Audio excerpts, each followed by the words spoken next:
Well, it's turkey time again, and I don't know if it gets used that much anymore, but people used to call bad movies turkeys. So, like I've done a few times before, I'm going to check out some of the worst movies that I can find. And how I found them was two different sites, IMDb and Letterboxd. And I looked up the worst rated movies on both. Now, IMDb scores out of 10 and Letterboxd ranks out of 5. So to get the direct comparison, I took the Letterboxd rankings and doubled them and went with 10 movies that had the lowest combined score. And to make things worse, right before doing this, I ate a bunch of turkey. So let's see if I can finish 10 of these before the tryptophan kicks in. Number 10. This journey into garbage begins back in 2005 with a little number called Haunted Boat. We meet a group of people that the plot synopsis insists are teenagers, and they're going on a weekend trip together for one of their birthdays. They get on a boat, even though a couple of dudes at the marina warned them not to, and they clean it all up. They say they're going to Catalina Island, which is off the coast of California, and for some reason, it takes them all day on the water, even though it's literally like a half-hour boat ride from the LA area to Catalina, but I guess they're not going direct. They all decide to play some drinking games, and a couple has sex. And I want to point out that this is a small cabin cruiser. This thing is tiny. If you're having sex here, you're like 2 feet away from everyone else. Turns out that they never dropped the anchor, so they've been drifting all night with no direction. How much longer, honey? David, how much longer? Should be there in a while. That long, huh? It takes a while. Takes literally less than an hour. Then, like everyone does when you're partying on a boat, everyone starts talking about their greatest fears and the worst ways to die. And stuff like this. My existence is infinitely paramount, and yet is subsequent nominal or non-existent in each of your various universes. But then trouble kicks in when one of their friends disappears after mentioning that his very specific fear was his heart giving out when he's in the water. And then that same thing seems to happen. And you know what to do when your friend goes missing in the ocean, right? Immediately start fighting and shouting at each other. They then try to go home, but the boat breaks down and they're stranded out in the ocean in a boat in the dark.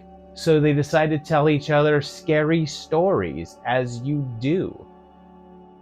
For some reason, it then detours it to being a kind of anthology film and shows some scary tales that happen to them before going back to them being scared that there's something out there in the dark. But then the stories are just kind of random because one of them is about an evil cave dwarf. And oh my god, there's still an hour of this left. It feels a bit like a student film at times, or a way to build a frame around a bunch of shorts or whatever. But it was by Olga Levins, who also wrote the film. I mean, it's on here because it's sitting at a 2.4 on IMDb and a 1.4 on Letterboxd. So if we double that to a 2.8, this has a combined score of 5.2 out of 20. And I have to say, I don't hate this. I mean, it's not that bad. Like, sure, it's bad. I mean, it's dull, and the acting's spotty, and the storyline doesn't make any sense. But it does feel like it's competently put together, and at least feels like a movie, even though it was shot for a shoestring. Like, I don't want to sound too complimentary, because it's still pretty rough. But I do think that it doesn't really belong on a list of worst movies. Number 9.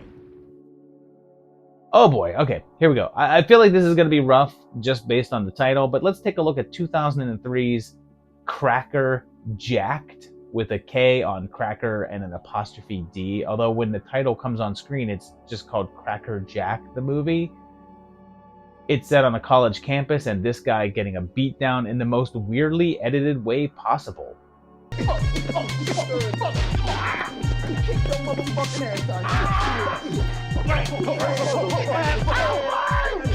And then they each come up to him one by one and hit him, but I guess this guy does the Three Stooges eyeball doink on him.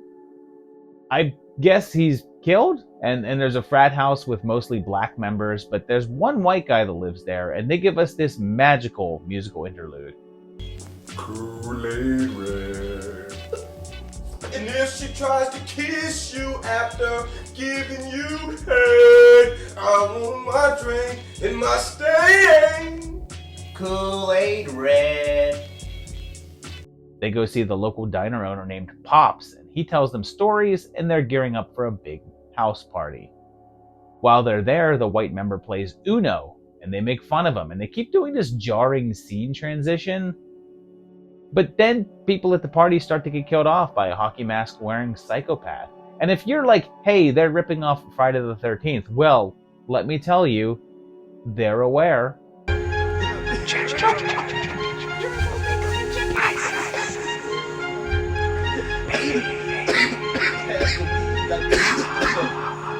It's then a series of bits that feel like they're half scripted and half improv, where they just let a couple of guys joke around with each other. And honestly, it's pretty easy to tell which is which.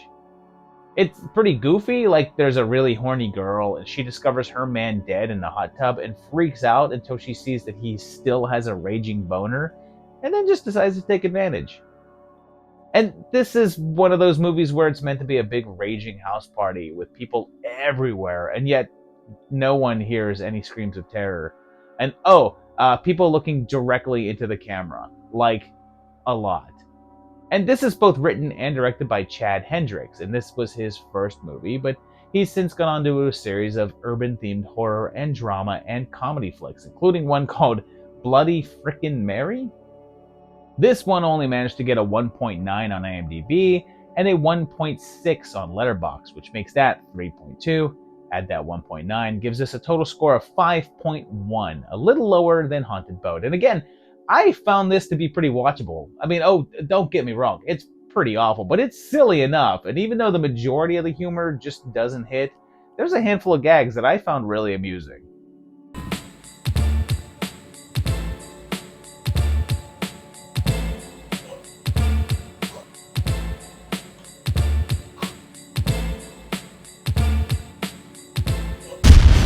Number 8. So a lot of the times that I go through these, I'm talking about movies made in someone's backyard, and I feel guilty trashing something someone put their heart in and made for no money. So I'm glad to move on to this next one. It's 2021's Cosmic Sin. We're told that in the future there's a big war and such, and rebel colonies, and yeah. And then it's 2524, 500 years in the future. It's set on a faraway world, and there's this mining colony there, beset upon by some sort of creature. Meanwhile, back on Earth, Crossbones is here, and he hears about the alien contact. And hold up, this is 500 years in the future, and we're still in modern-looking trucks and still just using cell phones, and clothing looks the same? Just for reference, the difference between when this film is set and our time is the equivalent of right now and the 1300s. But language is still the same? Sure. John McClane is here, slumming it, and I want to address this. People have suddenly felt bad about bagging on Bruce Willis showing up in all these low-budget crap fests because he was making as many films as possible to make as much as he could for his family, because he discovered that he had degenerative dementia, and he got this new grace. But I really quickly want to point out that the reason he had to do all of these low-budget flicks really quick instead of just getting a big paycheck for a blockbuster is because he burned so many bridges by being really difficult to work with and extremely rude to crew members and co-stars. So sure, I feel bad for the guy that he has health issues, and I feel for his family, but I'd probably have more goodwill towards him if by all accounts he weren't a massive prick. Hoffman's here too, and he tries to recruit Ford for a mission to go to that planet to confront the alien attacks there, and Deputy Stubbs is here too. When they have survivors of the incident, they become these zombie-like things and go on the attack, and they figure out that they can be killed by shooting them in the eyes. They're able to fight them off, but then enact Operation Cosmic Sin, in which they're going to have a preemptive strike against them, although it's opposed by some members of the council. They gear up in these mech suits called Icarus suits and teleport them into the middle of a firefight and end up on the alien world. And I guess, like, things happen, but it's mostly hanging out and talking. So this was directed by Edward Drake, and I guess during this period he made a run of low-budget flicks all with Willis, because he also made the sci-fi flick Apex, and the actioner American Siege, and the thriller Gasoline Alley, as well as the Detective Knight trilogy, and all of those movies starred David Addison. This one actually got a small theatrical run and was from Saban Films, like, yes, the Power Rangers people, and it got a lot of flack when it was released and even got nominated for a Razzie for Bruce's performance, but after the word of his diagnosis got out, they rescinded it. But online critics are still pretty rough, considering it's sitting at a 2.5 on IMDb, but only at a 1.3 for a doubled 2.6 on Letterboxd. That gives it a combined score of 5.1, which means this film is as good as Cracker Jacked. But honestly, I'd watch that one any day over this piece of expensive drudgery. Number 7. We're getting even lower now, and let's head overseas and check out 2022's Cannibal Cabin. We're in 2002, and we meet Jamie here, and he's expecting a child with his girlfriend and planning on proposing to her. But on a trip, Roxy walks off into some murder room, but then her brother is killed, and he's chased by some sort of cannibal inbred. His clan, which all wear skin masks, then kill everyone and eat them. It then jumps to present day, so I guess 20 years later, and a bunch of young folks are hanging out with a new friend that they've made and preparing to go to a music festival that she's told them about. They all pack up and head off into the countryside, but it turns out that the main road is closed off, so they take a detour. Of course, as expected, they run into van trouble and meet up with the locals, and they're eccentric, and is any of this starting to sound familiar? I mean, if it weren't for everyone's British accents, I could swear that this was somewhere in Texas. They end up renting a cabin for the night, and they start to party, and it seems like they're being watched. Of course, before long, random skin mask wearing cannibals with no connections whatsoever to anything that's copyrighted material start attacking people, and they quickly realize that they're in danger. But here's the kind of goofy thing. Any illusion that these are some kind of backwoods inbred family are kind of ruined by the fact that when you can see their skin, it's squeaky clean. And their clothing is all spotless, like they were just bought at the store the other day. So unless these backwoods connect to a local Top Shop, I mean, is Top Shop still a thing? I don't know. It just doesn't work. But yeah, this is another low-budget British film, and it's another one by Louisa Warren. Now, I've covered her works already about a dozen times. She did the Tooth Fairy movies, Mermaid's Curse, Curse of the Scarecrow, Dr. Carver, and I think a couple more that I've covered. But this is the first time one of her movies has ended up on either a worst of list or an insane list or whatever. Because here's the deal. Her movies aren't that bad. I mean, honestly, this movie ain't that bad. IMDb users don't agree with me, though, because they have it sitting at a 2.5, and Letterboxd users have it as a mere 1.2. So double that and combine them, and we're only at a 4.9. So it's definitely not a loved film. Like, clearly, it's just a ripoff of Texas Chainsaw, even down to the member of the family posing as a local law enforcement agent. And I'll say the same thing that I feel like I often say about Warren's film. They're well made, and yet never really do all that much to stand out, and I feel like most of them are like fine. That being said, I think that this one is a little cheaper and sloppier than some of her others, but it's still really not bad enough to be on a roster with this low of scores. Number 6. Let's go back a bit further now, and the next stop on our crap quest is 2006's Feeding Grounds. And I'm hoping this one is worth the lousy rankings, because so far, this has been a cakewalk. We're out in the desert, and 2 women are traveling, and they're lesbians, and we know that because the movie makes sure to do a close-up on a book about lesbian sexuality. They get engaged, and then decide, of course, to have sex out there, because marketing. But then, and I don't know if I'm missing something, but one scene later, They hate each other and are yelling.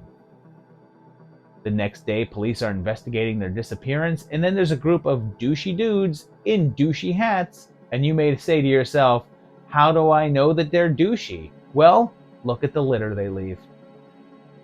Douches. They pick up some girls and head off into the desert and just sort of hang out for a while something seems to stalk them. And then, because someone saw Blue Velvet, they find a human ear and try to get out of there, but they're lost and can't find their way back to the main road.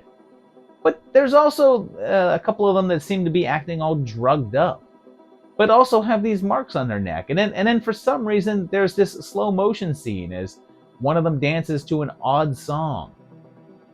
I should point out that by this point, we're at almost 45 minutes into this movie, and very, very little has happened so far. And then they find a bunch of body parts and severed ears and noses, and one of them says this. That nose looks like yours, Brittany. Yeah, it kind of does. Like, how are you able to discern that? I'm pretty sure if I saw my severed nose on the ground, I wouldn't be like, oh, that looks like my nose. They're not really that distinctive. Things get worse and worse as they get sicker and thirstier and angrier. And keep in mind, there's a creature lurking around and waiting until I guess it's poison or whatever kicks in. So most of this movie is just these people getting louder and shoutier. And yeah, it's rough. It's directed by Junior Bonner and was his first film, with the second one being something called Catfish Blues, which is a family film, so a far cry from this one. This one, which is just a series of scenes of people arguing with each other at a gradually increasing level, has earned itself a 2.5 on IMDb, but only a 1.2 on Letterboxd, so doubled and added, this is only hitting a 4.9. The same score as Cannibal Cabin, and I would call this a significantly worse film, but mainly because it's got less of an overall story. I will say that I don't think that it's all that poorly made or anything. It's shot alright, and the acting is mostly decent, so it's not torture on the eyes. But the script just isn't offering much outside of grating people being grating. Number 5. We're onto the top half of this list now, and things are getting worse. Now we're at 2013's The Hospital, which starts with a bunch of women whose car breaks down and getting attacked by a heavyset man and then killed, and then it happens. If this movie is absolute torture, it may not matter because the opening credits is a rap song that describes what the events of the movies will be. And the chorus is, "Don't look back, 'cause Stanley's gonna get ya. Stanley's gonna get ya. He's gonna get ya. Don't look back, 'cause Stanley's gonna get ya. He's gonna get ya. He's gonna get ya." And if more movies could do this, I'd appreciate it. Thanks. There's then Beth, student who is headed up to the hospital where the intro happened to do research on local folklore, even though she's warned away by everyone that she tells. She goes up anyway and comes face to face with Stanley, who knocks her out and then assaults her. Next, a group of wannabe paranormal investigators head up there, and Stanley again introduces himself as the caretaker, and they rig everything up with cameras, and then tell a story about a madman who was brought in years ago, who escaped and attacked a murdered a bunch of people there. They shot him, but it's said that the body vanished and there's no death certificate on record. And here's how dumb these characters are. They're staying in a hotel where people have disappeared, and there's this clearly mentally unwell man tending to the place. And the next day, they see that this guy is cleaning up a red liquid off the ground, which he claims is fruit punch, and one of their members is missing. And they're like, oh, she must have left in the middle of the night by herself. Nothing suspicious going on here. Meanwhile, I'm pretty sure that someone told the actor playing Stanley that since he vaguely resembles Chris Farley, that he should do a sort of impression of him as the obsessed fan for his performance. But then the movie throws actual ghosts our way too, but then takes a pretty gross and even rapier turn. And yeah, if you're sensitive to sexual violence, then this is really not the movie for you, or I guess for anyone really. There's two directors here, Tommy Golden and Daniel Emery Taylor, and the latter is the actor who plays Stanley. And this is going to blow your mind because it blew mine, and possibly break your heart because it broke mine, because he's also one of the two little kids from Return of the Swamp Thing, and now this will forever stain my impression of him. It was pretty lambasted since it only had a 2.3 on IMDb and a mere 1.2 on Letterboxd for that combination score of 4.7 out of 20. And yeah, this is the rough one here. It hit this point where it felt like the movie was over, and I was like, oh, thank goodness. But then I saw that it was only an hour in, and this movie is an hour and a half. And yeah, this is a rough one. Probably one of the more annoying, frustrating, and sleazy, but not in a fun way kind of movie, with some of the worst special effects possible in the finale. And I take back what I said about the silly opening theme song. I take it all back. Number 4. I'm hoping there's nowhere to go but up from here, but I guess that we'll see with 2021's The Last House on the Street.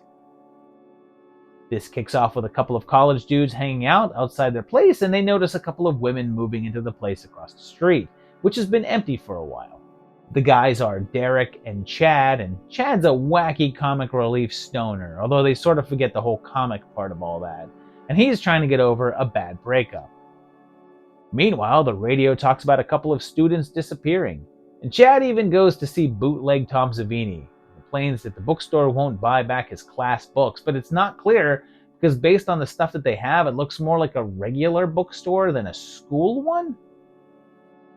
Turns out that the girls across the way are up to some nefarious deeds, as they have a guy in their bathtub covered in ice and seem to kill him. Derek sees this, and bear with me because it's shot in a way that it's really, really hard to tell what's just happened, but it looks like he's attacked by one of them. Chad goes to talk to the girl that broke up with him months ago and acts like a stalker, and she tries to tell him he's being a stalker, and it turns out that they weren't even really dating. And wait, am I supposed to be on Chad's side? Then, the next day, one of the women from across the way approaches him and comes on to him because, you know, the dude who they've said is unwashed, just sitting there in a dirty bathrobe, can't be passed up, right? Turns out that her and her roommate have escaped from some sort of institution, and then we get a long montage of Chad getting ready to go on a date with Chrissy. And this is where I tell you that this movie is only 1 hour and 12 minutes long, and this is 42 minutes into it. 42 minutes in. Nothing has happened. Nothing. And then Chad chickens out and explain this. I got to shave my cat.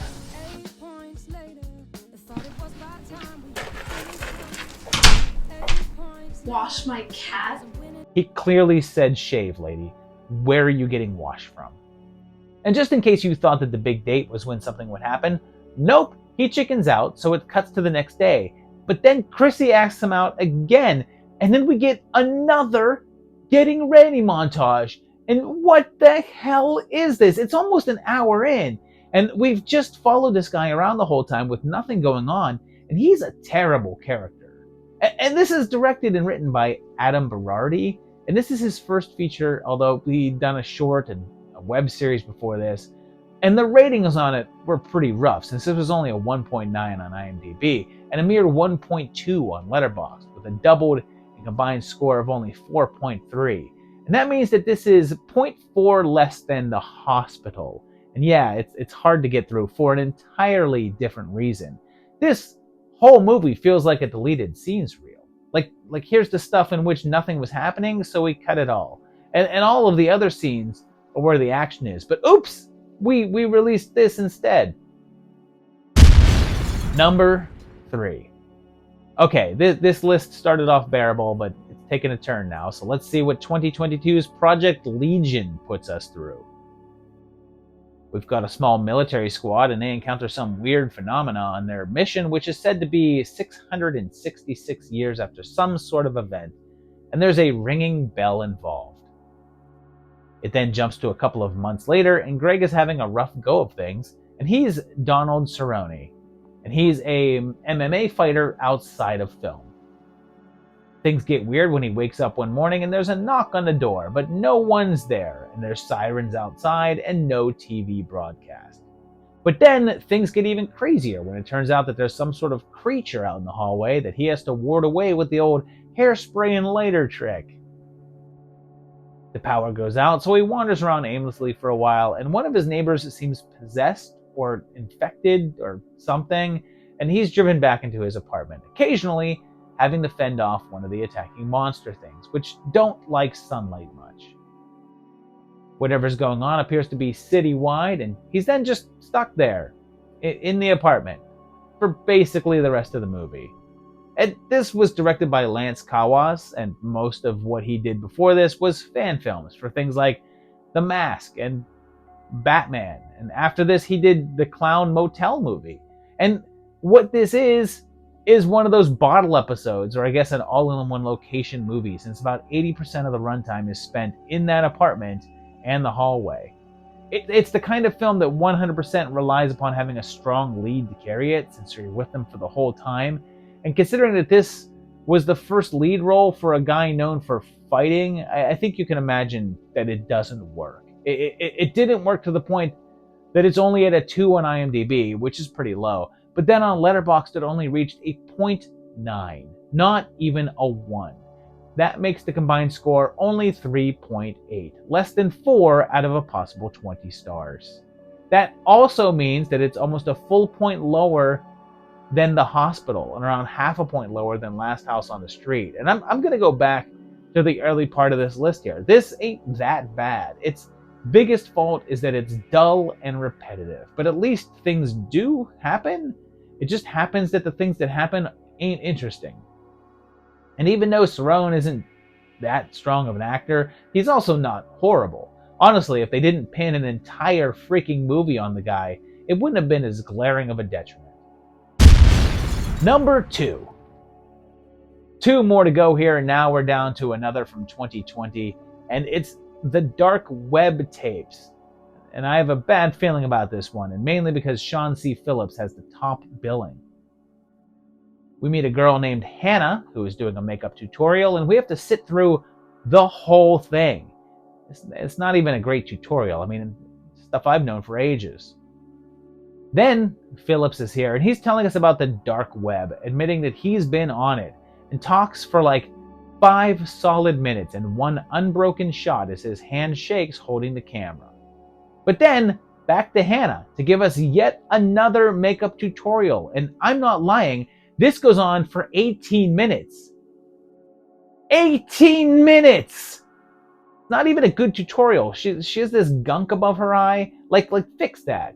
But jokes aside, this movie seriously has 18 solid minutes of one shot of a woman staring directly into camera and going over a makeup tutorial. She then gets a call from her mom and finds out that her brother died and cries for a while. Meanwhile, Sean finds out that someone has drained his bank account and talks about that for a while, but now you're like, hey, when am I going to learn more about makeup? Well, don't you worry your porous, because we're back to Hannah for another goddamn video in which she unboxes makeup and tries it out. Hold on a second here. I'm reading the IMDb plot synopsis. A group of friends decides to play an online game, but are totally unprepared for the terrifying results if they win or lose. What the hell?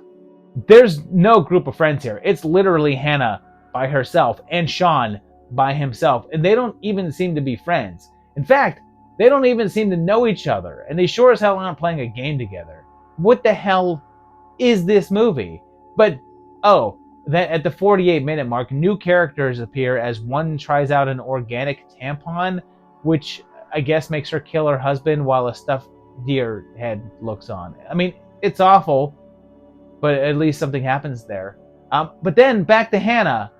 And Hannah is played by Jennifer Nangle, who co-wrote and co-directed the film as well, along with a guy named Jake Zilch. And this is easily one of the most confusing watches I've had in a long time. And here's what I think this is. There's another movie called Dark Web Mystery Box, and the people here are also in that movie. And I literally think that this is all segments that were cut out. This is just a movie of outtakes. And those outtakes are all the makeup tutorials that someone was like, no one wants to sit through all of this, just cut it all out. And it's pretty low on here. IMDb only has it as a 1.6, and Letterboxd shows it as a 1.1. So doubled and added. We're only at a 3.8. And honestly, I'm kind of in awe that it's that high. I mean, I was serious when I said that nothing happens in The Last House on the Street. Well, this movie makes that one look like a non-stop cavalcade of activity. To be honest, I'd likely watch this one again before sitting through The Hospital, but I don't recommend this to, well, anyone. Now, it's possible that the Dark Web Mystery Box movie that this seems to be outtakes of might be better and might make some sense of this, but I'll be honest, I'm okay with not checking that for a little while. Number 1. Well, look at where we are in this barrel. The bottom. And our number 1 film, the lowest score here, is for 2007's Diary of a Cannibal, and I feel like I am not prepared. It begins in Los Angeles with a young couple, and narration tells us that our heroine was born on the day that the first woman was executed. And then there's a bunch of shots showing someone in the hospital and audio clips of a trial, but it's hard to tell what's going on. Everything is shot in this over-layered way, and the audio never matches what's on screen, and the credits are rolling the whole time. The credits start about 30 seconds in and don't end until the 8-minute mark. When they finally end, we see Noelle in the hospital being questioned by the police about what happened to her. It seems that she was in love with this guy that she met online, and we know that from a large number of close-ups of her hands typing on laptop keyboards. And again, everything is told through this weird fractured way with very little dialogue. And we see them with meat and shots of Adam with his clingy mother, and multiple long close-ups of Noelle's nipples. And when I say that, I mean the camera is just solely focused on them.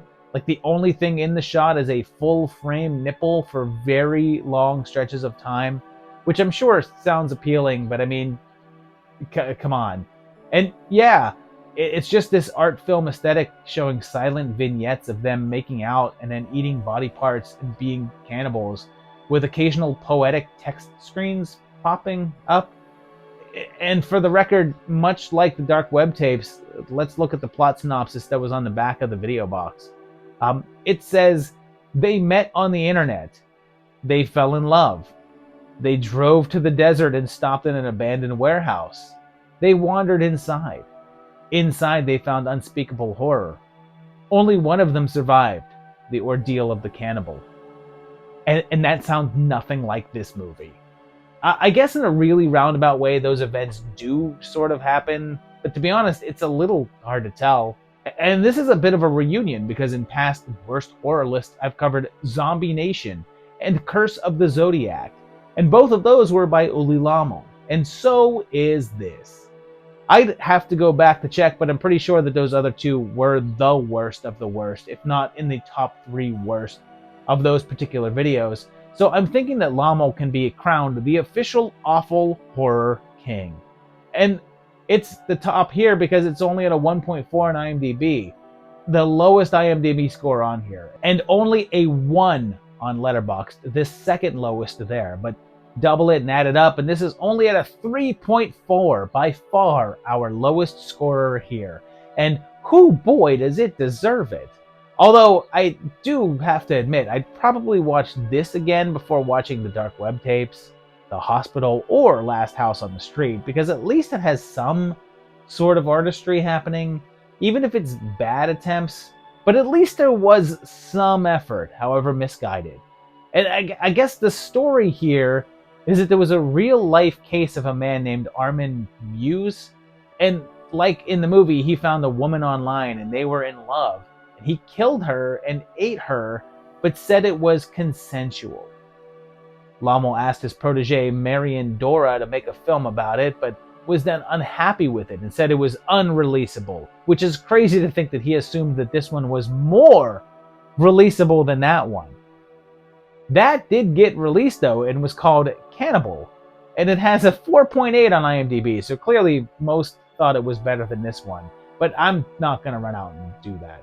Maybe someday I'll do a double feature with Cannibal and Dark Web Mystery Box, but that day ain't today.